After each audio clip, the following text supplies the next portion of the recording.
Hello, my friends. Happy St. Patrick's Day and welcome to Lean and Clean with Fitness Chef Christine, where today we are going to make corned beef and cabbage because it's a great meat and veg meal and it celebrates the Irish heritage. We'll also be making some Irish soda bread, so follow along with me. Get your corned beef. What you're looking for is either a beef brisket that you have brined, or you can go ahead and buy one that is already brined, saving you lots of time. Then you're going to take it out of the brine, pat it dry, add the seasoning packet, and if you don't have the seasoning packet, you just use pickling spices and some bay leaf, and it's delicious. Okay, so we're gonna put this into either a slow cooker or an Instant Pot. For this one, I'm gonna use an Instant Pot. Now, I have a lot of guests coming over for St. Patrick's Day, so I am making a couple of these. We're gonna go ahead and add some carrots and potatoes and some onion that I've already gone ahead and chopped up. And then we'll add our cabbage and our water. This will we'll put it on the stew cycle, and then we'll let it, now notice I'm putting a lot of potatoes because my family loves potatoes.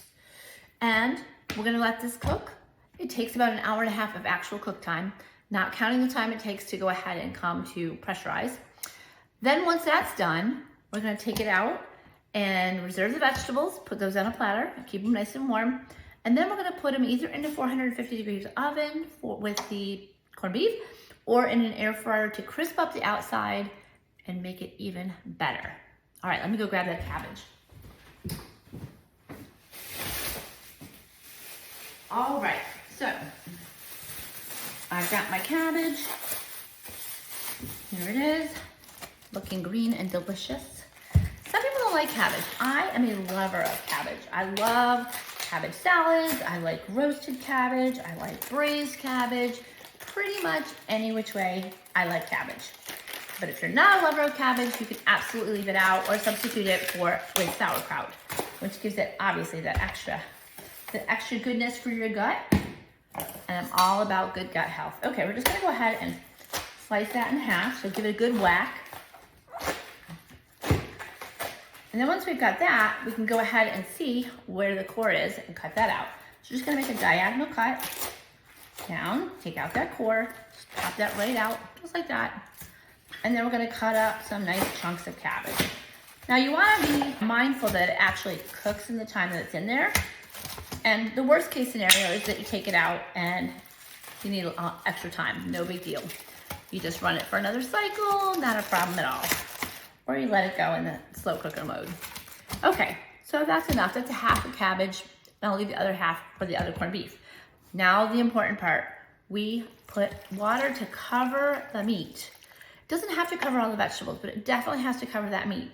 We want everything to be not necessarily boiled, but more on the steam boiled side. So you've got to let a little bit extra water to get that nice and marinated and delicious, but not so much that it is just boiled to death. Now, if you're doing this on slow cook, you might add a little more water. Okay, so we're gonna go ahead and salt that, get some pepper going. There's our pepper. Don't be afraid to aggressively season. Yes, it comes with that seasoning pack. Yes, it has some of those pickling spices in it, but this is a lot in there, so we wanna make sure that we go ahead and season it, because this is really the opportunity to get it going. Then we're gonna pop the lid on, and we're going to get that set up. Like I said, it'll take about an hour and a half to 2 hours. We'll come back and take a look at it.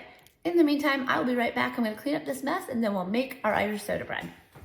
All right, I'm back. Let's make our Irish soda bread. The first thing you're gonna need is a big bowl. A big bowl prevents you from having a giant mess, and that is always the best way to go. So we're gonna need 4 cups of all-purpose flour.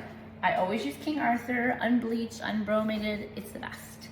There are other great brands. I like Bob's Red Mill or some other ones, but I love the consistency of King Arthur. Notice that I dip and I sweep. Now there are many breads where I go ahead and I scale it out in grams, but this is one that I only make generally a couple times a year, so I'm not that fussy with it. All right, let's put our flour back so it's not in our way. So we have 4 cups of flour in here, and to that we are going to go ahead. And by the way, this comes from my book that you can purchase if you like. It's all the bakery recipes that we used, or the actual greatest hits of the bakery recipes that we had in our bakery. So we're gonna put a 1/4 cup of old-fashioned oats in there. And I like this because I like the texture. If you're not a fan of the oaty texture, by all means, you can leave it out. But I like that little bit of texture. And the fact, you don't want to use quick oats. You want to use the old-fashioned oats. All right, so we're gonna go ahead and add our baking soda. So we need 1 1/4 teaspoon of baking soda. There's 1, let's find our 1/4. And there's our 1/4. It's very important to get nice accurate measures with this. And then we need 1 teaspoon of baking powder, giving that extra fluff. And then of course the baking soda is gonna react with the buttermilk. So that's what's gonna give it the lift. That's what makes it so convenient. If you ever have a night where you don't have bread and you need to have it in a hurry, this is the way to go. All right, so we're gonna give that a good mixing with our hands. And then we're gonna break in 1 stick of Kerrygold butter. We're making Irish bread for St. Patrick's Day, so we're gonna use Irish butter. By the way, this is my favorite any day of the week, I love it. So we're gonna go ahead and break that in. That simply means to break it in with the flour, cut it into smaller pieces. So you have, just like you do for pastry dough, you're just gonna work that in with your hands. Work it in, work it in. And then once that's all broken down, that gives it that nice buttery, yummy flavor. Once we've got that all broken down, we're gonna go ahead and add our egg in the center. So it has 1 egg. I actually have many different recipes for Irish soda bread. Some with whole wheat, some that have sugar, some that have all different things really. But I like this one. It's very true to what I've had with traditional Irish recipes, and I just really like the texture and the flavor. So I'm gonna go ahead and put 2 tablespoons of raw honey in there. Like I said, some of the formulas I've used have used sugar, but I love to use as natural as I can get. So we're gonna put honey in this one. And then you can add things like caraway seeds, you can add dried cranberries, dried raisins, whatever you like, dried raisins, dried grapes, whatever you like, orange zest, whatever flavors that you like. I like to keep it simple though, so I'm just gonna go with what we have here. We're gonna add 1 1/4 cup of, 1 3/4 cup of buttermilk. If you don't have buttermilk, you can use regular milk and add a teaspoon of lemon juice and let it sit for a little bit. And we're just gonna add this until, I'll add some of it, and we'll mix with my impeccably clean hands. We'll mix it until it gets that rough texture, and I'll know how much more I need. So we're gonna put the rest of it in there for now. And then if we need more, we'll go ahead and add it, because flour varies. Sometimes it's really dry, and sometimes it doesn't, it picks up the moisture quickly. It depends on how long it's been sitting on the shelf. So we just really have to feel what it feels like. So what you're looking for is a moist dough, but not something that's wet. So we should pick up all the flour that's in the bowl and get that nice texture. You're not necessarily gonna need it so much as fold it in on itself. So pick up that excess flour, flip it over, and just keep folding in on itself until we pick up all the excess flour. Now at this point I can feel that this is pretty moist and I still have quite a bit of flour there. So I'm gonna go ahead and add just a little splash more, pick up that extra flour until I've got a nice dough ball that doesn't have any excess flour on there. I just keep turning it around that bowl. This is why it's important to have a big bowl, so you have a lot of room. And then I'm just gonna divide it into 2 loaves. So I simply divide it by my hands, and I'm gonna shape it into a round on the counter. I'm just gonna turn it around and just shape it in that nice circle, and then pat it down a little bit. And I'm gonna put that on our parchment paper, line on our pan. And we'll take this other loaf, and hopefully I divided it fairly evenly. And we'll go ahead and put that on there. I'll move that out of the way. Whoopsies, we almost lost our measuring cup. All right, and we'll go ahead and do that. One's a little bit bigger than the other. That's okay. We'll just have to watch it. One might have to come out before the other one. And we'll just go ahead and pass that. And then I'm gonna slash them so that they come out pretty. We want a nice cross on it. It is Easter time, it is the time of Lent. And so traditional have a cross. So let's grab our knife. And on St. Patrick's Day, we're honoring the patron saint of Ireland, St. Patrick, who was in fact a slave in Ireland, and then he managed to escape and he went back to Ireland to evangelize.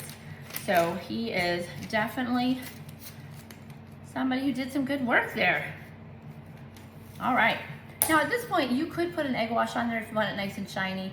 To me, it's not all that necessary because I really like that sort of rustic look, but you choose what you like and you'll be so excited. I'll show you, I'm gonna bake these off and then I'll show you what it looks like and we'll get back to that corned beef. All right, my friends, see ya. So the loaves are done and they're a beautiful golden brown, and at 210 degrees, they're just perfect. So we'll let them cool while the rest of the corned beef finishes up, and then I'll show you what the whole thing looks like. I am finally back. It's been about 2 hours and it's cooling down outside, so I had to go put a warmer shirt on. Had to race around with some cows that got out, but our corned beef and cabbage looks fantastic. So let me show you where we're at now. So it's been a couple hours. It took a little bit of time for it to come to temperature in the Instant Pot, and it was on pressure for an hour and a half. So I'm gonna take out the cabbage and the potatoes. Of course, you could put these in the oven and get them a little caramelized, and the carrots. But then I'm gonna take the corned beef and I'm gonna put the corned beef into the air fryer. And what that's gonna do is it's really gonna crisp up the outside, which is important. We want that good caramelization. Don't skip that step. You could have it right out of the pot and it would be great. But I love that little crispy ends.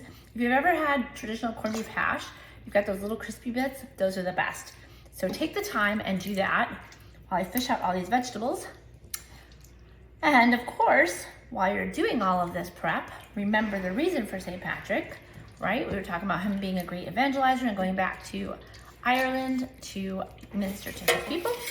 So that's always a super cool tradition. Here we go. All right, so it's super tender and it broke in half, a little bit of shredding there. But now we're gonna go ahead and put it in the 400 degrees on the air fryer, but you can put it in a 400-degree oven as well. Like I said, you can put some of those vegetables in there if you want to. Get them nice and caramelized. So I'm gonna show you what this looks like once it's crisped up. I'll be back. Right, it's time to put it all together. So here is what our corned beef turned out like after it's been in the air fryer for 10 minutes at 400. Oh, it's got that beautiful crusty outside and the tender inside. It's delicious. Then we have our bread. Now, I will be honest, I did knead in some cranberries after it was done. So you get to see that. And then on this one, this is our taste tester. So let's take this. You'll see half the loaf is missing. That's because I had it for dinner. All right, let's move aside and talk to you for a minute about cabbage. So according to science, cabbage is linked to 58% less melanoma.